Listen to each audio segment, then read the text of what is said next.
Paddy McCartan. Present. Councillor Emer McCormack. Present. Councillor Seamus McGrattan. Anseo. Councillor Declan Mina. Councillor Carolyn Moore. Present. Councillor Dara Moriarty. Here. Councillor Sophie Nicolau. Councillor Nisha O'Marie. Anseo. Councillor Claire O'Connor. Anseo. Councillor Cat O'Driscoll. Present. Councillor Damien O'Farrell. Councillor Colm O'Rourke. Ilaher. Councillor Larry O'Toole. Councillor Kieran Perry. Councillor Michael Pidgeon. Councillor Nolene Riley. Here. Thank you. Anseo. Councillor Neil Ring. Ilaher. Councillor Patricia Rowe. Present. Councillor Catherine Stalker. Councillor Michael Waters. Here. Sorry, Ruth, I am present. I'm sorry about that. Have you both? Thank you. Sorry, Ruth, I'm here as well. Apologies, I'm just a little late. Thank you, Alison. Myself, Ruth, Councillor Anthony Connan, thanks. Great, thank you. Councillor Mary Callaghan. Thank you. August Councillor Caden. Perfect, thank you.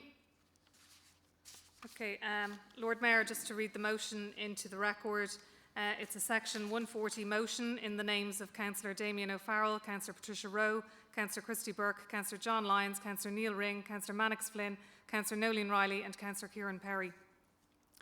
The motion as submitted states that this Council unequivocally supports the following commitment. Ireland is committed to respecting, protecting and fulfilling the human rights of people with disabilities as set out in the UN CRPD. Ireland takes this responsibility extremely seriously and implements the rights in the UN CRPD on an ongoing basis to continually advance and strengthen domestic measures to support rights in the UN CRPD. Mindful of the above commitment, this Council, under Section 140 Local Government Act 2001 as amended, instructs the CE Dublin City Council to set aside the report on non-statutory public consultation February 2024 regarding the Dublin City Transport Plan because it is not compliant with the consultation obligations under the United Nations Convention on the Rights of People with Persons with Disabilities, UN CRPD, Articles 4, 3 and 29b2, and therefore is also in breach of the Local Government Act 2001 as amended, Sections 69 and 64. Accordingly, this Council requests the CE to set about preparing for a new public consultation, which is UN CRPD compliant. This will ensure the continued forward momentum of the draft Dublin City Transport Plan in line with legal and moral imperatives. Additionally, 1. Broad general public consultations with aggregated outcomes are wholly inadequate in meeting close consultation obligations with what DCC refers to as DPOs and what UN CRPD refers to as their .ie disabled persons representative organisations under Article 4.3 of the UN CRPD and de facto Local Government Act 2001 Section 69. Furthermore, this Council does not accept that this style of broad non-close public consultation for DPOs strengthens or continually advances Ireland's stated commitment to the UN CRPD. 2. The representation of the views of the Committee in a non-statutory public opinion survey as referenced in the Plan Appendices is a reserve function under Local Government Act 2001 Section 64. Neither this particular public consultation nor its proposed methodology, including non-close specific consultation with DPOs, were brought before the members for approval. This Council notes the prioritisation of the views and opinions of DPOs is not evident in the report. There was no recognition of the legal standing of DPOs as the only representative organisations in terms of disability proofing under the UN CRPD, nor was there a distinction made between organisations for persons with disabilities, i.e. third-party organisations such as disability service providers mentioned in report page 19, and organisations of persons with disabilities, i.e. disabled persons organisations, aka DPOs, contrary to the UN CRPD General Comment 7, paragraphs 13 and 14. The UN Committee on the Rights of Persons with Disabilities, under the auspices of the Office of the High Commissioner UN Human Rights, provides authoritative guidance about the provisions of the UN CRPD through general comments. General Comment Number 7, GC7, published 2018, is particularly relevant because it is about consultation, which is a cross-cutting principle and general obligation of the UN CRPD. General Comment 7, paragraph 68, 39, 67. This is recognised by DCC's belated DPO consultation policy launched in December 2023, but has been of immediate effect since Ireland's ratification of the UN CRPD in 2018. UN CRPD General Comment Number 1, paragraph 30. The title of General Comment Number 7 is instructive on the participation of persons with disabilities, including children with disabilities, through their representative organisations, aka DPOs, in the implementation and monitoring of the Convention, Indeed, all other civil organisations should be closely consulting with DPOs regarding their own disability-related advocacy work. General Comment 7, paragraph 14. Some other key points regarding disability-related consultation. Definition of DPOs, General Comment 7, paragraphs 10, 11, 12. This includes that DPOs are rights-based, not lobbyists. Distinction of DPOs from other civil society organisations and the prioritisation of their views and opinions, especially over those of disability service providers because of their potential of conflict of interest. General Comment 7, paragraphs 13, 14, 23, 49, 51, 52, 56. For example, Physical Impairment Ireland, PII, and Voice of Vision Impairment, VVI, represent core constituencies in disability proofing any transport plan. Early and continuous consultation and active involvement, i.e. not box ticking, and beginning to end, transparent and accountable consultations.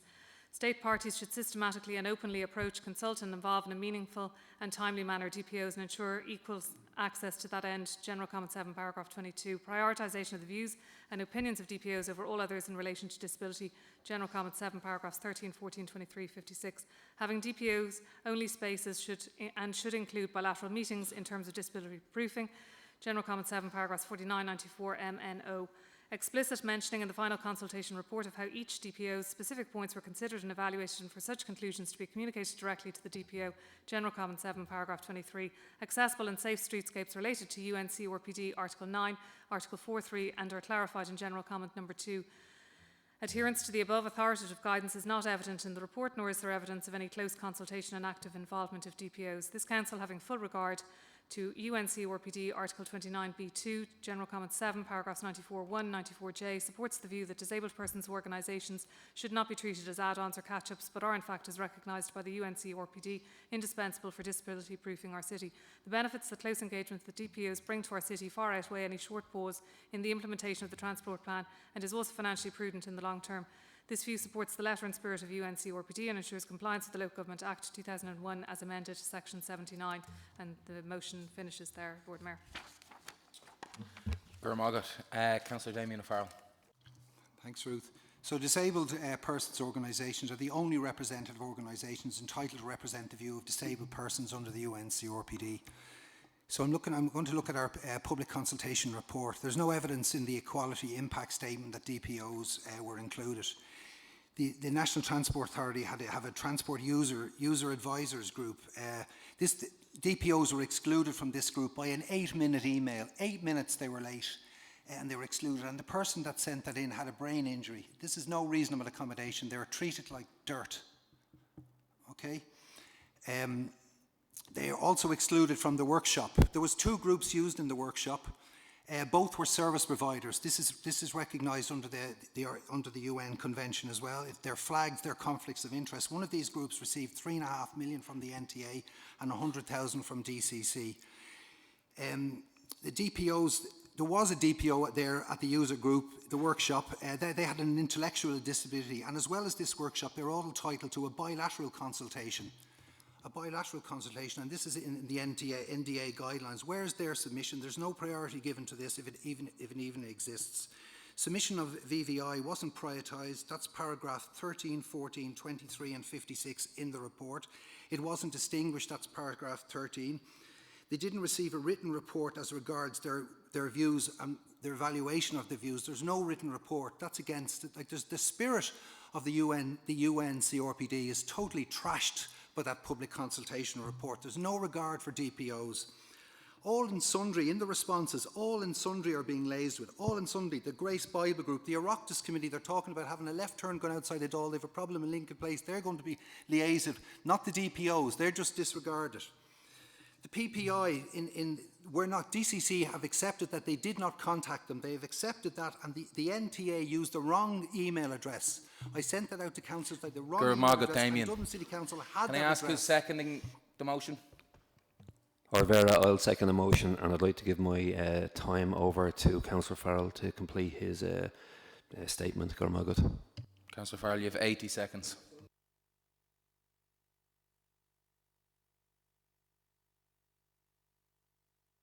Sorry, PPI, and they represent people in wheelchairs and elderly people and that have physical impairments, elderly people. DCC did not invite them in. The CE has accepted that, but he said that the NTA sent them an email. The NTA sent the email to the wrong email address, and the NTA document, I sent that out to councillors tonight, the email address that the NTA used and what's published in there in the NDA report, they're different, so they never got it.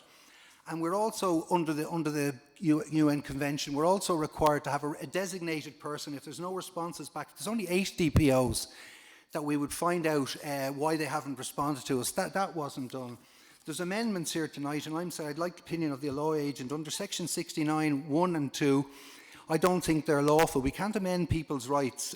Under paragraphs 15, 43, 54 and 71 of the general comments, consultation should begin in the early stages, obligations of state parties, earliest and continuous involvement, early engagement to ensure no one is left behind. That's the type of talk. And in the NDA document, there was a launch by the Minister of Disability, said any at variance to that is tokenism. Tokenism. The public consultation document was tokenism, and the amendments here tonight are tokenism. And I'm asking councillors to support the original motion, which is the DPOs have asked you to do that. They don't want people here. There's nobody. Damien. There's nobody in this chamber. Manager. There's nobody in this chamber that Damien can. Manager.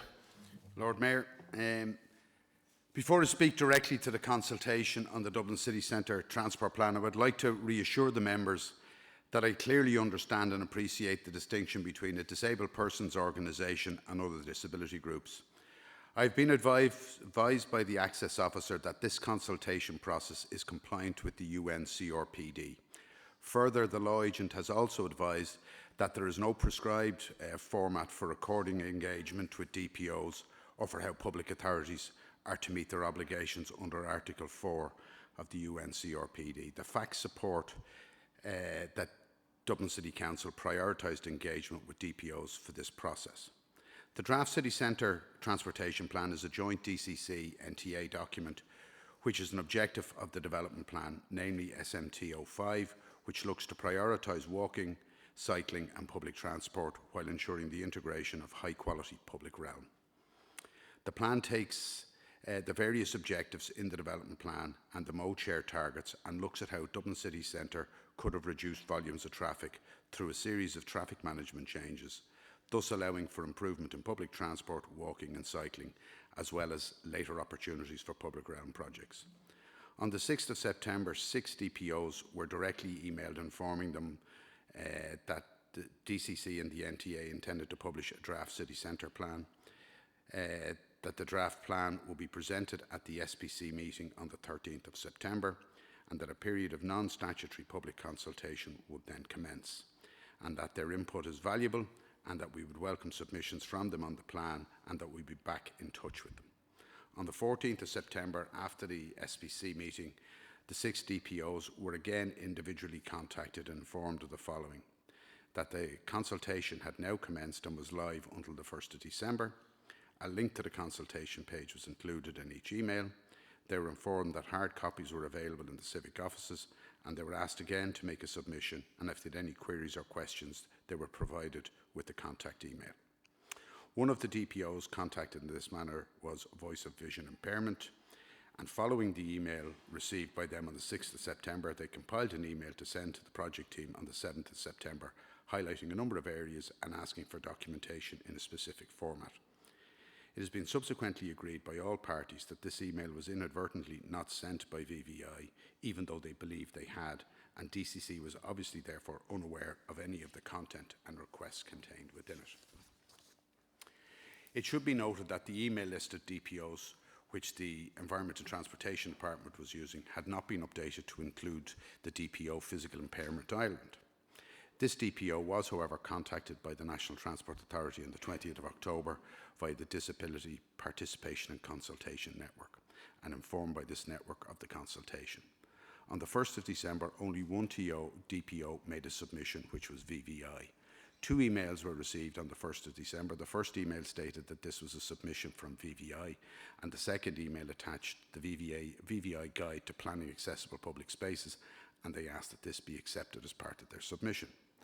Within the consultation report that was presented to the Transport SPC in February 24, the main issues raised by VVI were listed, and the commitment was given that each of the issues raised would be considered for each individual measure as those particular projects are developed. The report was then presented to the City Council meeting on the 8th of April, and the report was noted, with the members asking the City Council to arrange to contact the DPOs and offer to meet them to discuss any aspect of the plan. The concerns that were raised by the VVI and other parties regarding blue badge holders have been taken into account by the project team, and a number of actions were taken. Firstly, the locations of disabled car parking spaces was checked in the area to ensure that the number of spaces would still be the same and access is maintained to all of them. In regard to people being able to sit down, the length of the bus gates have been minimised, and in recognition of the request from the Lord Mayor at the April Council meeting for the project team to be flexible, the hours of operation of the bus gates will be adjusted to be less than 24 hours, so allowing access to the area at night time. On the 12th of April, emails were issued to each of the 6 DPOs inviting them to meet with us at any location that suited them or the civic offices or online. On the 17th of April, a further email was issued, and also a further one on the 24th of April, which asked for the input of the DPOs into the final layout of the bus gates on the quays, and to ask for their input not only to the overall plan but these specific items. On the 24th of April, an email was also sent to Physical Impairment Ireland once we had received the updated list of DPOs. This email apologised for not contacting them earlier and offered to meet with them. They have indicated to us that they will discuss internally and revert. VVI have indicated that they will meet us once they've had further discussions internally. No other DPOs has as of yet reverted to us to accept this invitation or to request further information. As there is no prescribed process for engagement with DPOs, the City Council commenced a service design project to co-create a consultation process with DCC staff, the elected members and the DPOs. The pilot phase completed in December 2023. There were 3 projects from across the organisation selected as pilots for this project. The next phase of this process is due to commence next week and is focused on corporate implementation and rollout. Thank you, Lord Mayor. Gurmanagut. Councillor Mannix Flynn. Thank you very much, Lord Mayor. I think it's 90 seconds, isn't it? Be happy. Yeah. I think, you know, one has got to remember that this is the executive of Dublin City Council. Is he okay? The executive. One moment, Mannix. I just want to be clear to people.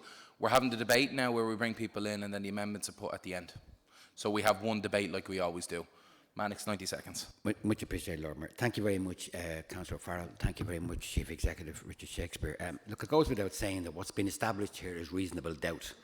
And in law, reasonable doubt wins out on every single aspect here. Reasonable doubt's been established that this process was flawed. So I would suggest that we actually go back out to the public and begin this process again. Well, we don't have much say in this particular process because it's an executive function and non-statutory. We have an obligation to uphold the law, and the law in this particular instance needs to be upheld. I can well take what the Chief Executive has actually said, but most of it reads like an excuse, to be fair. The point of the matter is that this organisation that is represented by Mr. Robbie Sinnott were excluded. Now, this organisation is constantly going on about inclusion. We have Inclusion Week. We're all about empowerment, etc., etc. We cannot be party to disempowerment. We cannot be party to othering. We cannot be party to this particular process. I would appeal to the Executive of Dublin City Council to rerun this particular public consultation. This is not about the plan itself. This is about the public consultation regarding the plan itself. And I think it would be really important that this organisation going forward to gain the public's confidence would rerun this. Thank you very much, Lord Mayor. Gurmanagut Mannix. Councillor Niall Ring. Gurmanagut Ardwara. I'd like to give my time to Councillor Farrell and just point out. No, I've already allowed that once, Niall. So. Okay. Well, in that case, I'll just make this point. How come the Chief Executive is allowed to speak for 6 minutes, and yet on a point of discrimination exclusion, our very reputation as councillors and as a council is at stake? The person putting up a Section 140 motion, if he had been even allowed to read that, which in fairness it was read out, but why was he only allowed the 2 minutes? I think there's no balance here, and that's my main point. I agree totally what Councillor Farrell said, and I congratulate him on bringing this to the council. It's a real case of where, and let's not be shy away from taking responsibility. If we see discrimination or exclusion anywhere, we should fight it. And this is a clear case of exclusion and discrimination. And I think it's really unfair that someone like Councillor Farrell, who's made the point, there's nothing in this for him. He's not going for election. He doesn't want headlines, etc., etc. He's doing it because it's the right thing to do. So I think, Lord Mayor, we should do the right thing as well. And the right thing to do is to support this Section 140 motion. Go Margaret. Go Margaret. Councillor Declan Flanagan.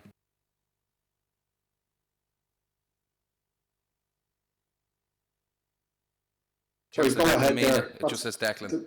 Oh, sorry, no, it's me. It's Declan Mina. Apologies. Lord Mayor, when something matters, it's checked, and a lot of effort is made to make sure the process is right, and a lot of time is put into it. So I do think it's unfortunate that one of the DPOs was omitted. I do think it's unfortunate that even though there were several meetings with a large multinational, there wasn't a meeting with DPOs. While they were contacted, they weren't offered a meeting. But I'm also annoyed because we amended the process and agreed that that meeting would happen and we'd come back later on. And I believe that that process was adequate. So it is annoying, and I still think that this shouldn't have happened. But equally, I think that what we had agreed at the previous meeting deals with it. There are huge issues around how much work needs to be done and how we actually do the DPO process. We're working towards that. And I've made some practical suggestions around how we can improve it. But at the end of the day, these proposals will speed up the buses and make it easier for a lot of disabled people to access the city centre. And if the meetings were offered to DPOs, if DPOs take the meeting and we get the report to the next one, I think that's the way to proceed. I commend Damien O'Farrell for his work on this and for his dedication, but I don't think we need to. Councillor Deirdre Heaney. Yeah, Gormargaret, I will be voting in favour of Councillor O'Farrell's motion, and I think that it would do us no harm at all. Indeed, it would do us a lot of good if we did go back and rerun the process. A lot of the people that I represent, and I think the reason I get up out of bed most mornings is to help vulnerable people in my community. I don't have faith in the NTA because of the way they've treated constituents on the Malahide Road by removing 2 bus stops and replacing it with 1, and one of the senior officials in the NTA said they only have a 3 or 4 minute walk, not inclusive of vulnerable people, be they disabled, visually impaired, or are elders, or some other way to be vulnerable. I'm not happy with the situation in relation to proper consultation or inclusion of DPOs. People who are members of disabled persons' organisations need to be made feel that they matter. It's not just cyclists that matter. It's not just motorists that matter. It's vulnerable pedestrians that matter. It used to be pedestrians were at the top of the pile, so to speak, and I feel that pedestrians are being hugely neglected. So please, please, I would urge members to support Councillor O'Farrell's motion. I don't think it would do this council any harm at all. And if I have any time left, can we please not remove bus stops and replace it with 1 without thinking of vulnerable pedestrians? Could you just start mine now, because the councillor is still speaking? If you could start my timer now, thanks, Lord Mayor. Yeah, I'd like to support the amendment by Councillor Michael Pigeon and seconded by Councillor Declan Meehan. It's my understanding that the Dublin City Plan, which is a Pathfinder climate action plan, is in keeping with the EU strategy for the rights of persons with a disability. It's a plan which addresses the significant impacts that climate change have on persons with disability and commits to ensure that the green transition to a climate neutral and resilient society is just and inclusive and involves persons with disabilities.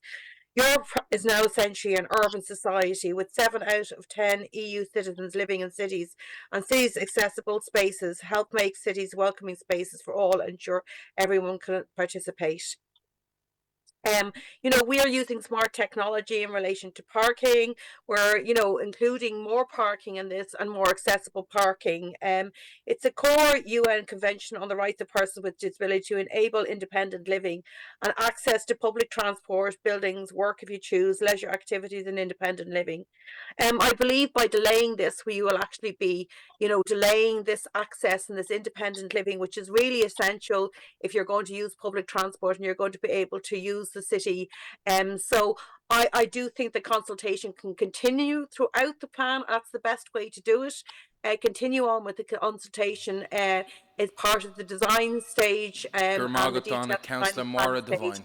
And I'd urge you to support Councillor this amendment. Mora Thank you. Devine. Gurmal Ardvera, and thank you, Damien. Thank you with passionate and vigilance that you've brought this anomaly and pretty awful lacking to the table here, waking us up, I suppose, to what has been and continues to be the overlooked of the vulnerable and marginalised in our society. Mahan Far, well done. The NTA definitely need a lesson in a better, improved bedside manner. They've treated citizens of this city, and in particular in this instance, members of the disability community atrociously. They signed up and they championed the Just a Minute card, and yet, if Damien said, 8 minutes of a delay in an email does not reflect the values of the Just a Minute card. In saying that, Sinn Féin is supportive of the First Amendment. We don't want a delay in the overall transport plan for this city to improve our lives and our pollution and everything that goes with it, and to make us more viable and sustainable. It's a challenge. I know the challenge would be is to have every voice there, and that's absolutely obviously lacking. And again, I have to thank my colleague Damien for bringing that up. All voices have to be heard. Paddy McCartan.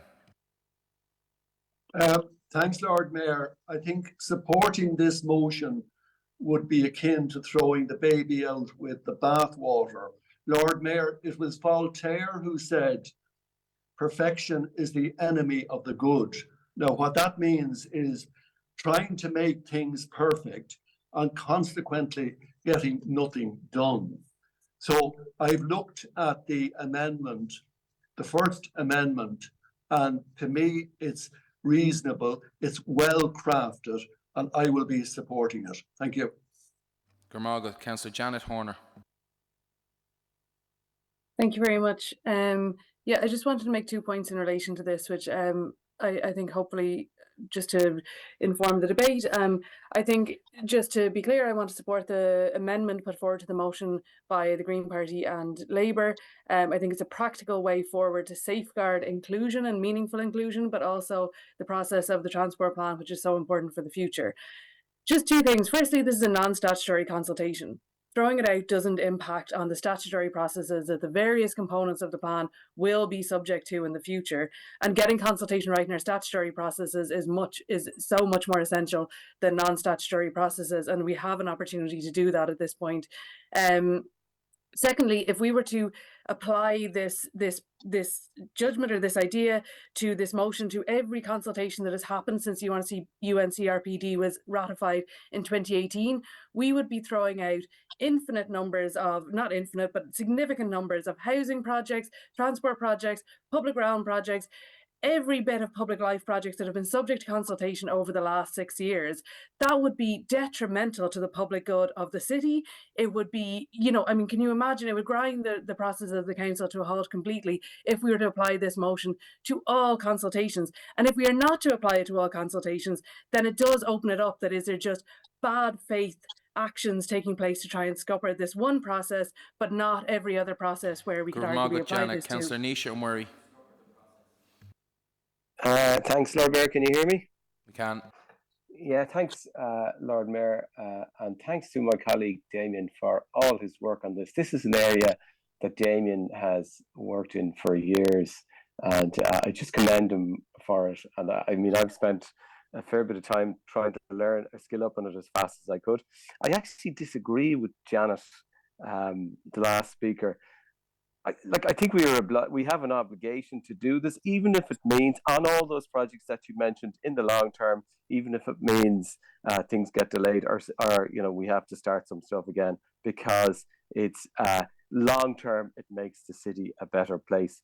And just we have a representative of one DPO, even over the weekend, saying that they feel their rights have not been vindicated. And Lord Mayor, we don't give these, it's not us awarding these rights.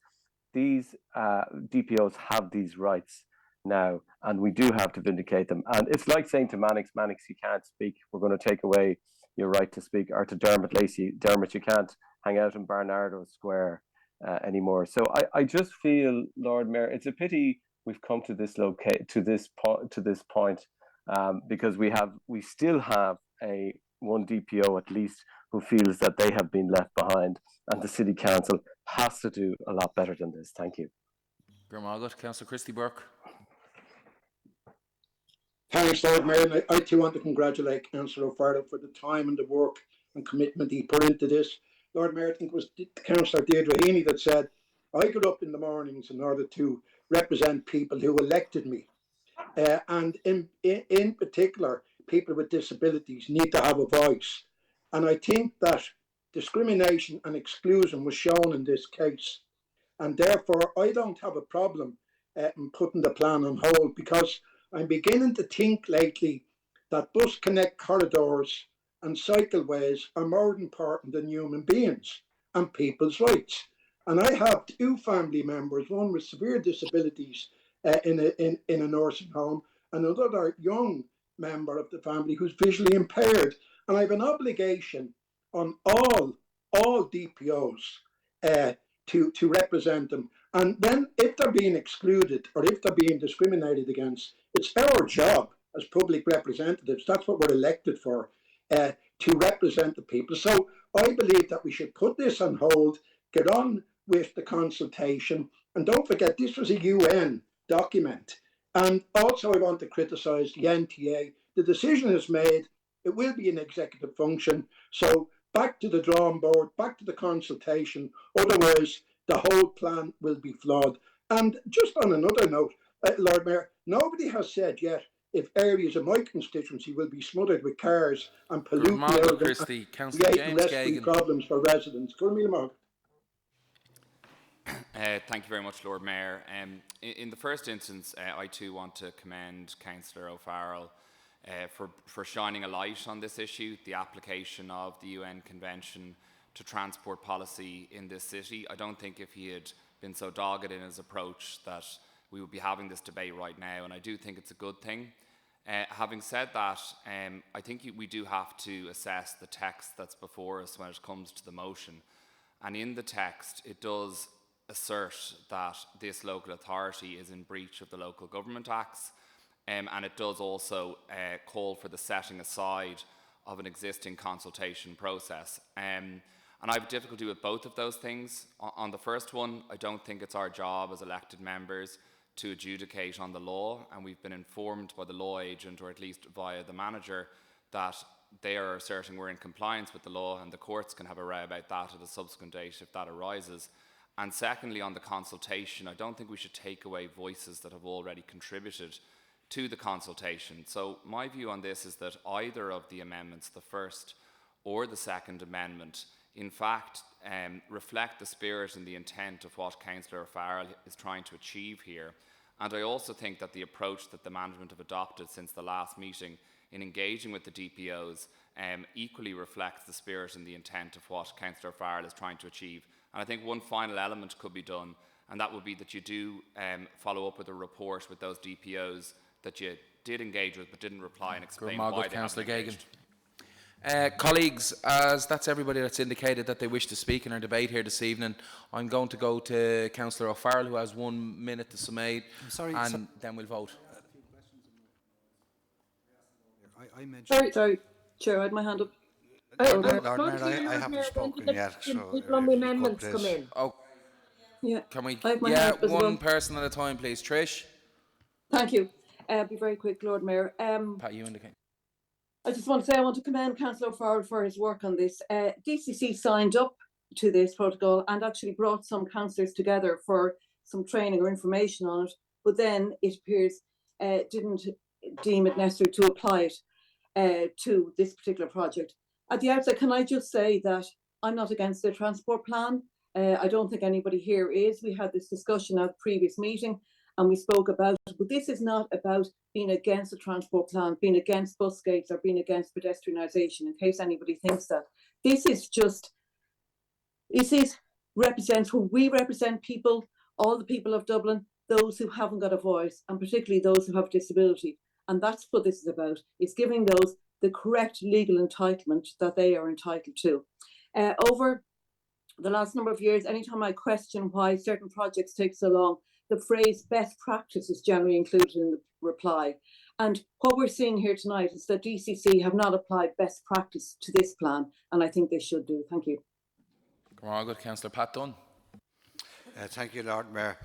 Lord Mayor, Councillor Niall Ring made the point, and it's a point that I was going to make myself earlier, but I'm going to repeat it, that the CEO had almost 7 minutes to respond to Councillor Farrell's motion, and you're giving Councillor Farrell 1 minute to respond to the CEO on this debate. I believe that that's wrong, and the reason I'm saying that is wrong is that there's no time limit on this meeting. This meeting can go on to 9:30, and it seems that you're rushing it. And you know, it seems that you're rushing it.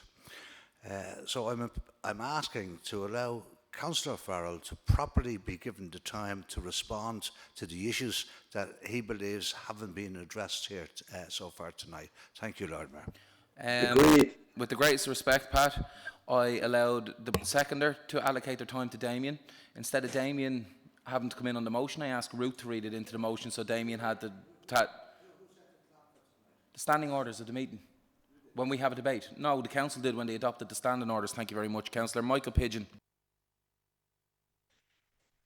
Thank you, Lord Mayor. Is this a point now to formally propose my amendment, or is there a separate point afterwards? Apologies, I wasn't clear. What I've done is people are still indicating to speak, so Michael can, and then we let the manager come in on the questions. Councillor Michael Pigeon. Sorry, can you hear me? I was just wondering, should I be proposing, making my full proposal now, or should I do that? Is there a separate section at the end? I don't want to waste time. No, it's not a separate section. Generally, when we have an amendment, people come in on the same debate and we move the amendment at the end so you can speak to it. Okay, fair enough. Thank you. So yeah, just to propose the amendment, and thanks to, in particular, to Declan Mila, who wrote a large part of it. So I personally, I think the traffic plan is good, but I don't want to get into that. I think we've talked that to death. The main point is about procedure. And the original motion from Councillor Farrell, from Damien, there's many points I agree with, but a few I don't. The main thing I'd like to change is, rather than calling for further or deeper consultation, which I think we could all agree on, the motion proposes that we set aside or bin or ignore the 3,500 submissions received as part of the transport plan consultation. That's probably the biggest consultation response I've seen in the years in the council. It's a huge one. And those 3,500 people who took the time and went to effort and did the research to write in are individual people, charities, businesses, campaigners, residents groups, and many more. And I think if we want more consultation, that's a good thing. But if we're proposing to get rid of all their submissions, it seems contradictory. I think we should respect the time and the effort that they put into it, whether you agree with their points or not, and we should not set aside the previous process. There is an issue that some groups need and want deeper and closer consultation. Fair enough, let's do that. I think that is especially the case, obviously, for a disabled persons organisation, but let's continue that consultation and make sure the process works. And what the amendment here essentially does is says we should have that consultation, management should go ahead with it, we should use the flexibility of a non-statutory process like this, but we shouldn't, as I think is the kind of the critical flaw of the Section 140, the original one before us, we shouldn't set aside the submissions of 3,500 people who took the time to put their thoughts to paper and send them in. I think that would be a real mistake, and I think it would be really, really unfair. We have time, we have the ability to continue consulting closely through meetings with management, and that's what the amendment proposed by myself, Councillor Mina, and co-signed by Councillor Dahi Doolan intends to do. Thank you. Good, Michael. Councillor Catherine Stocker. Thank you very much, Lord Mayor. So first of all, just commend Councillor O'Farrell on pushing this issue forward. I know it's an area he's worked on for absolutely years, and I completely accept his bona fides and goodwill on this. I do agree with the previous speaker, though, that I don't think the public consultation in its entirety needs to or should be put aside. There was a huge response to it. I think that's a very valuable response. And I don't think it was the public consultation element per se that is the problem here. I do think the ball has been dropped here by the management in terms of appropriate consultation with DPOs. And I think it's unfortunate the management can't admit to that.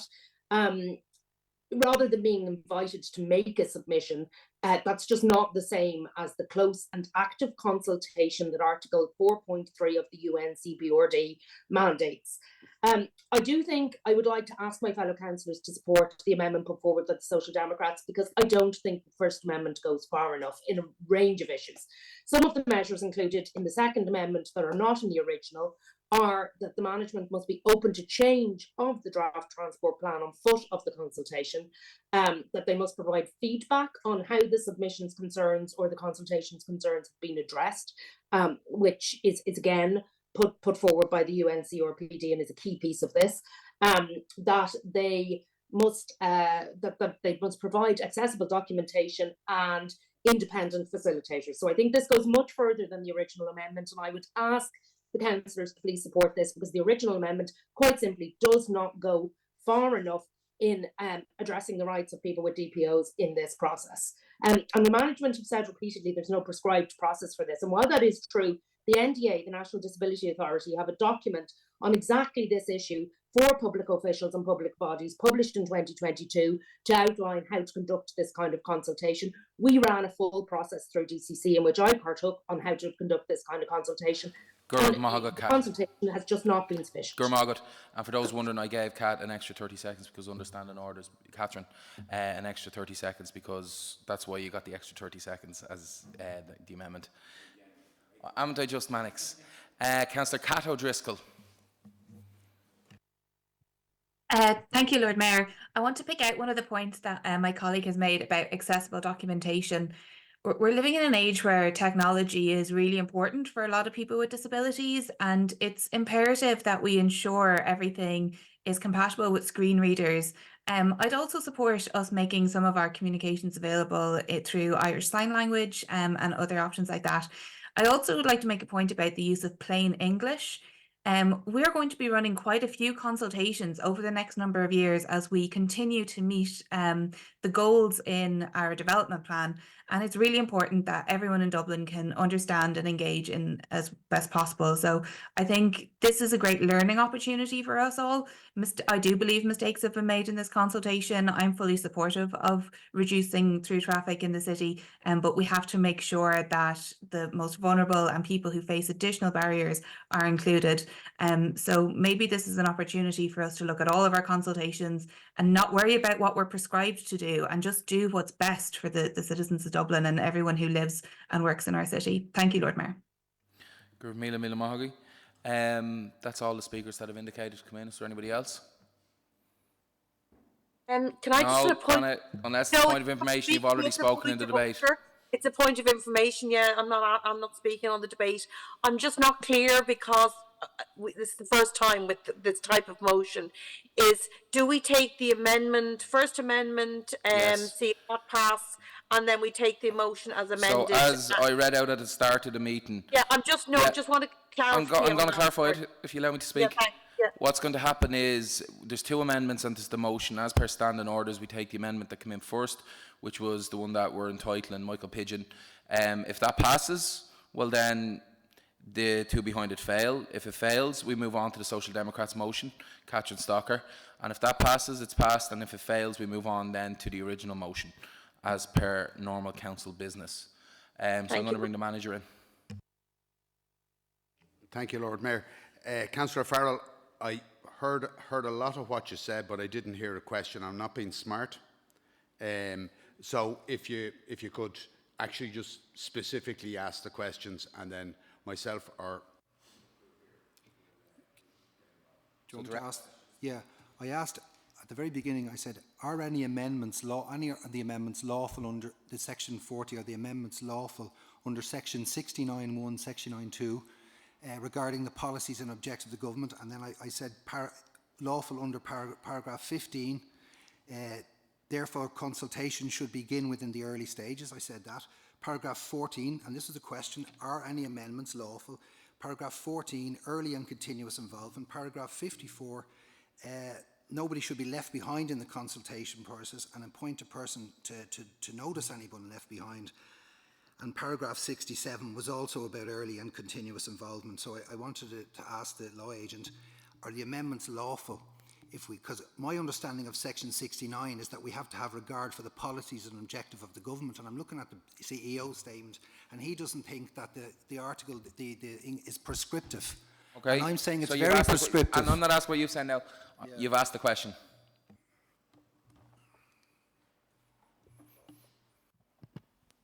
Lord Mayor, members. First of all, I would just like to say I think it would be unlawful to set aside and disregard the non-statutory consultation that has already taken place for the reasons that Councillor Pigeon and Councillor Gagan laid out. There's no breach that I can see of section 69, 1 or 2 of the Act, and I don't see where there's a breach there. Also, Section 64 of the Local Government Act has been mentioned, and I don't see a breach of that particular provision.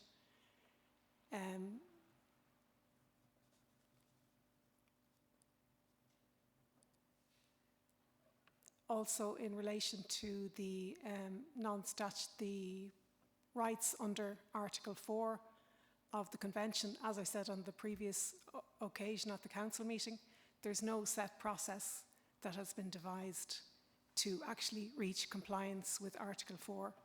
All of the provisions set out in the general comment are authoritative and they're guidance, but they're not legally binding on the state parties to the UN Convention. That is not to say that the management disregard them, because the management have said categorically that they wish to comply with those provisions, and the Equality Authority set out similar guidance documents that's similar to the UN guidance, and the Council is currently engaged on a journey of a process of how to best achieve compliance with Article 4 of the Convention. Article 4.3. Manager. Point of order. Sorry. Okay, Councillor Gagan. The law agent has just stated there that the setting aside of the non-statutory consultation report would be unlawful, unless I misheard her. The Section 140 motion that we're directing management to carry out would therefore constitute an unlawful act. What's your view, Lord Mayor, on how you're going to deal with a motion that it appears is now before the Clore? Can I just clarify? I think it would be legally unsound to set aside public consultation that's been made by 3,000. I want to just correct and retract the fact that I said that it's unlawful, but I think it would be legally unsound, and I should advise you on that. I also think you need to be extremely Alex, careful if of you're your going to language. indicate that you What want you to- just said there a few minutes ago was extremely wrong, what you said, and they're trying to clarify that situation. I really think, law Mannix, agents, that you need to be are you really coming careful in here. with a point of order? Okay, thank you. Manager.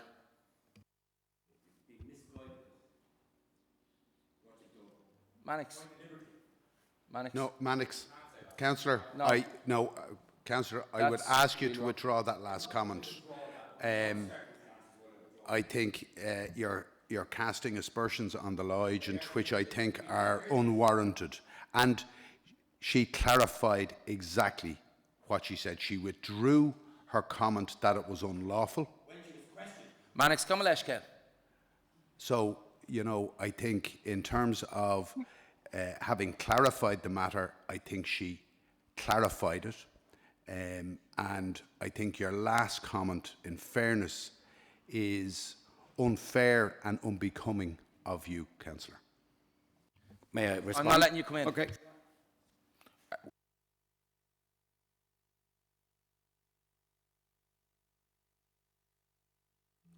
So we dealt with the legal questions, Damien. In terms of nobody being left behind, I might ask Pat Nestor the access officer to come in, if that's okay with yourself. Okay, well, why? Can I just say, Richard, it's not for you to ask Damien if somebody's coming in. If you're asking Pat Nestor to come in, Pat Nestor's coming in, or you're not asking Pat to come in. Can I question Pat then, please, on a point of information? No, it's not about you questioning Pat. Raised questions in terms of the process. Okay, Pat will answer those questions. Yes, Lord Mayor, thank you. Through this process on the City Centre Transport Plan and the consultation, engaged with DPOs at the earliest opportunity, and there were several communications with them at an early stage with direct contact. There were options given for continuing engagement with DPOs. Now, looking forward, there is intended, and of course it's been declared that there will be continuing collaboration and Dublin City Council's commitment to DPO consultation. It extends beyond the initial stages of any project. Following the public consultation period, the Council has actively sought continued engagement with DPOs. And this ongoing collaboration will include offering meetings, seeking specific input on specific elements of final plan, such as in this case, the offer on the layout of the bus gates. And this is entirely in alignment with the General Comment 7 of the UNCRPD, and these steps demonstrate that the City Council is compliant with the UNCRPD, and it's going to be a continuing and developing process, and it will be different for different projects, but the City Council is committed to ensuring that the engagement with DPOs is meaningful on an ongoing basis. That's it. Councillor, you have a minute. Yeah, just the accessibility officer in a recent meeting about the Mansion House with a Part 8, he didn't feel that DPOs should be invited into the Part 8. He didn't seem to understand the UNCRPD at all. And I'm not here to tell fibs, but VVI still haven't received accessible documents. There's no references under the bottom of the documents. And I asked questions as well about the equality impact statement, you know. And the law agent said we're not legally obliged to comply with with Article 4. We're not legally obliged because it's not prescriptive. Sorry, could you say what? Could we stop and just? So you have 27 seconds. Yeah.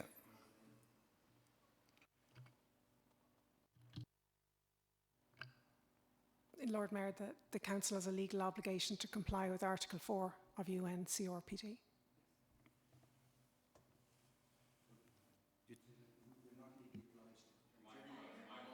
And yeah, please the General continue Comment 7, you didn't say we're not legally obliged to look after the General Comment 7 statement, the General Comment. You said something about the General Comments. The General Comment 7 is a guidance document, and its status is as a guidance document. It's not legally binding on the parties to the convention. That doesn't mean that DCC doesn't endeavour to follow the guidance that's been given. Yeah, that's not the view of the Minister of Disabilities. I remember when this was ratified in Can we the start the States. clock? But anyway, most of these people, and look, I respect everybody coming here tonight. I think the vast majority of people here don't accept that the management, because we wouldn't have amendments if we accepted everything was hunky-dory. I think that isn't the case. It's not hunky-dory. There has been breaches of the UNCRPD. The DPOs haven't been treated properly. These people, some of these people, the younger councillors wouldn't know, they went into homes when you were blind. You go into a home when you were blind, institutionalised when you were 4. And you were put in institutions, the intellectually disabled, they were put into those places. But they're not looking for your pity here tonight. They're not looking for charity buckets. They're looking for their rights to be complied with. Their rights. Damien. Thank you. Ruth, I'll ask you to read the First Amendment before we vote. Sorry, just one.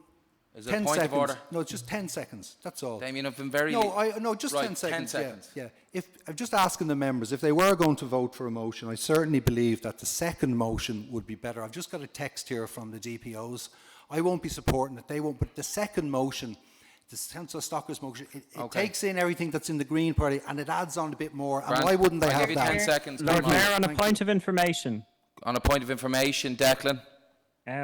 The Mansion House, I know for a fact that disabled people were involved in designing that new proposal. That new proposal heavily consulted with disabled people and is a very good proposal. It's been all signed, sealed and agreed before the DPO process was brought in, so there's no Okay, issue with that. Gurmaga And I'm looking Declan. forward to an Just on a accessible point of mansion information, house in the there's future. misinformation there.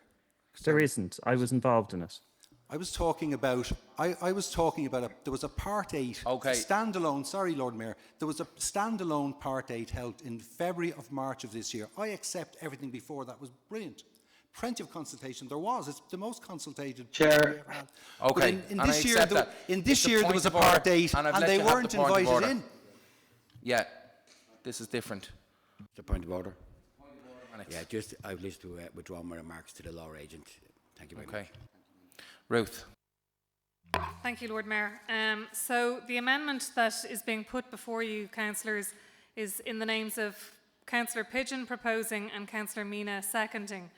And the motion suggests to replace the text after the phrase mindful of the above commitment with that this council calls on the Chief Executive to arrange close consultation meetings with any disabled persons organisations who wish to be consulted on the proposed draft Dublin City Centre Transport Plan, including on the final location of bus gates. Update the consultation report presented to elected members on the 8th of April 2024 to reflect these consultations. Circulate this updated report to councillors. Ensure that all registered DPOs are contacted properly as required. Meet with the National Disability Authority and review the supports they offer and identify ways the City Council can improve our consultation on disability issues and consult with DPOs on how this communication can be improved. Just to draw to members' attention, Section 140, subsection 7 requires that it's necessary for the passing of a resolution under this section that at least 1/3 of the total number of members of the local authority vote in favour of the resolution. So that's 21 members have to vote in favour, otherwise the motion doesn't pass, and obviously it requires a majority. So we'll start the roll call vote, Lord Mayor. So this is amendment number 1. Councillor Darrell Barron. Against Ruth. Councillor Rachel Batten. Against Ruth. Councillor Janice Boylan. Against. Councillor Tom Brabazon. Councillor Christy Burke. Against. Councillor Derval Butler. Councillor Claire Byrne. In favour. Councillor Danny Byrne. Councillor Deborah Byrne. Councillor Mary Callaghan. Against. Councillor Daniel Caton. In favour. Councillor Hazel Chu. In favour. Councillor Anthony Conaghan. In favour. Councillor Fiona Connolly. In favour. Councillor Keith Connolly. Councillor Caroline Conroy. In favour. Councillor Deirdre Conroy. In favour. Thank you. Councillor Donna Cooney. In favour. Councillor Hazel de Nortoon. Lord Mayor. In favour. Councillor Kelsey May Daly. Councillor Tara Deasy. Against Ruth. Councillor Moira Devine. Thank you. Councillor Kevin Donoghue. In favour. Councillor Dahi Doolan. Councillor Pat Dunn. Against. Councillor Anne Feeney. Against. Councillor Declan Flanagan. Against. Councillor Terence Flanagan. Councillor Mannix Flynn. Against. Councillor James Gagan. Against. Councillor Alison Gilliland. In favour. Councillor Deirdre Heaney. Against. Councillor Jane Horgan Jones. In favour. Councillor Janet Horner. In favour. Councillor Vincent Jackson. Against. Councillor Dermot Lacey. Favour. Councillor Darcy Lonergan. Favour. Councillor John Lyons. Councillor Micheál MacDonagh. In favour. Councillor Breach McCusker. Councillor Ray McAdam. Councillor Paddy McCartan. In favour. Councillor Emer McCormack. Councillor Seamus McGrattan. Councillor Declan Mina. In favour. Councillor Carolyn Moore. In favour, Ruth. Councillor Dara Moriarty. In favour. Councillor Sophie Nicolau. Against.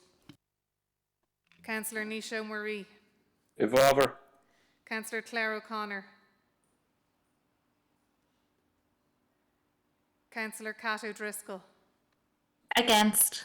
Councillor Damien O'Farrell. Councillor Colin O'Rourke. Councillor Larry O'Toole. Councillor Kieran Perry. Councillor Michael Pidgeon. In favour. Councillor Nolene Riley. Councillor Neil Ring. Equina. Councillor Patricia Rowe. Against. Councillor Catherine Stocker. Against. Councillor Michael Waters. Against. Thank you.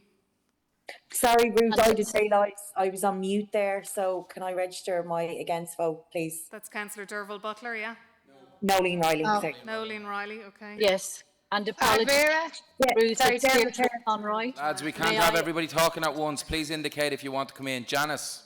I'm against. Please change mine to against, please. Lord Mayor, you called me and someone else came in. Yes. No, hang on. Councillor Janice Boylan first. Gormagut Lord Mayor, I made a mistake. Unfortunately, I thought it was the first motion. Can I change mine to in favour, please? Apologies. This is the first one. No, not the fourth motion. The amendment. The fourth amendment. Lads, please, I can't have everybody talk. Janice, are you voting in favour or are you voting against? I vote in favour because I Voting in thought it favour, was thank you. really like Councillor the Derval first Butler, are you amendment. voting in favour or are you voting against? In favour. In favour. Councillor Deirdre Conroy, are you voting in favour or are you voting against? Against. Okay. Lord Mayor. I did.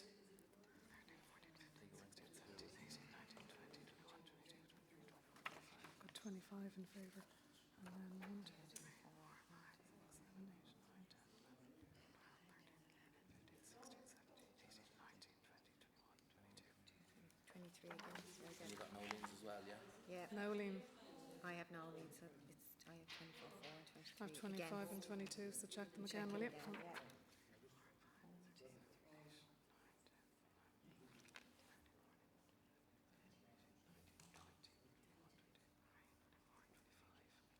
And Nolene was against, so that's 20. Yeah, so I have 25 in favour. Do you have 25 in favour? 14, 15, 16, 17, 18, 19, 20, 22, 23. I have 24 in favour. I'm missing somebody. I have Derval. I've got 25, so Janice Boylan. Yeah, changed her. Claire. Derval Butler. Claire. Daniel Caton. Let's go down. Hazel Chu, Anthony Conahan, Fiona Connolly, Caroline. Yeah. Deirdre's changed. Donna. Lord Mayor. Dahi, yeah. Tara, yeah. Moira. Kevin. Yeah. Alison. Yeah. Jane. Janet. Yeah. Dermot. Yeah. Dorothy. Yeah. Micheál. Yeah. Paddy. Declan. Carolyn. Dara. That's how I missed it. Nisha. No, I have him again. Dara. Nisha was in favour. Oh, he's in favour. Yeah, Okay, so that's where the yeah, cross was. we're Yeah. okay. Okay. Lord Mayor, so that's 25 in favour and 22 against. So the amendment to the motion is carried. Number 1. Gurmila Milmagi Suk Chocht, Egan Crenna Shaw. Council chamber is muted, by the way. We can't hear you. Unmute. Gurmila Milmagi, Ruth, you might just read that out again just in case nobody could hear you online. Sorry, apologies. So there were 25 votes in favour and 22 against. So that means the amendment to the motion in the names of councillors Pidgeon and Mina is carried. Gurmaga. We read it out already. No, we read it out already. It still has status. Guys, thank you very much. Before the vote, Ruth read out the entire amendment. Gur míle mahagi. Folks, gur míle mahagi is such chocolate and crinny show. Thank you, Lord Mayor. Thank you, Di. Thanks, Ruth. Thanks. Thank you, Lord Mayor. Bye.